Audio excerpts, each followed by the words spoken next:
Hello everyone, my name is Mariam Manasir, and I will be sharing my final parametric modeling project today, which is the Chengdu Tower. The tower's base design is initially composed of an 8-sided polygon that rotates and connects the floors to make an intriguing shape that then begins to taper to the skyscraper's highest points.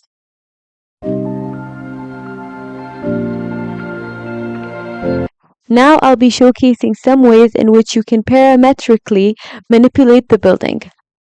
The first way is by changing the location of the point on curve that I have here so that they can go further along this line or further inwards so that the whole building can be manipulated. As you can see here, I have changed the value of the point on curve and the building as a whole has been altered since this line has been taken further inwards. So another way to manipulate the building is by taking the polygon that I initially created at the start and rotating it even further. By rotating the polygon, we are now met with an altered facade. Now moving on to the form of the building. Since the base plan is an 8-sided polygon, as I previously stated, I begin with that, and then add point on curve to determine the half of each of the vertexes to then produce the necessary shape.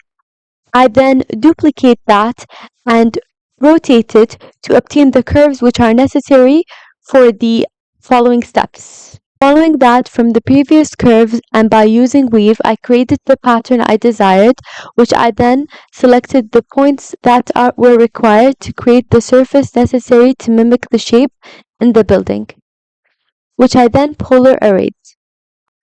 I then created the following units with the same logic used prior.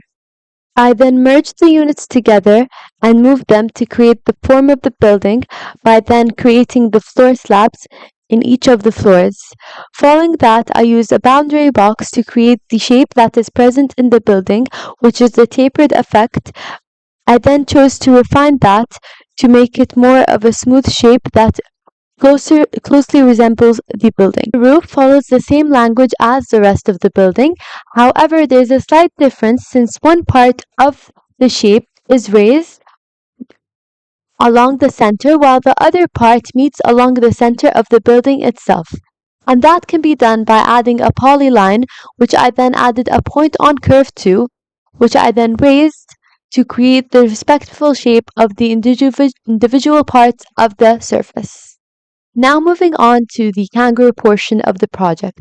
I started off by deconstructing the B-rep to obtain the faces so that I can create the mesh.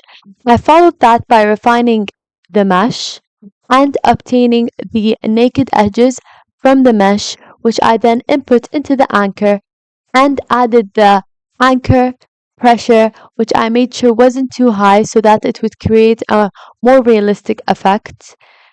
Added that to entwine and input that all to the bouncy solver to give us the effect of the building crippling up inwards and outwards, which mimics the shape of the inwards and outwards going shapes throughout the building itself.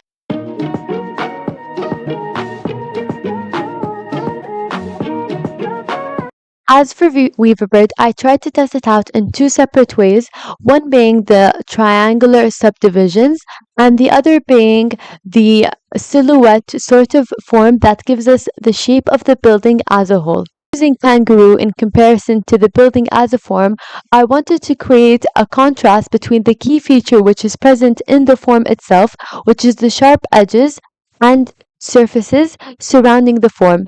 To contrast that, I wanted to create crippled up edges that are less defined in the kangaroo form, which are evidently shown here.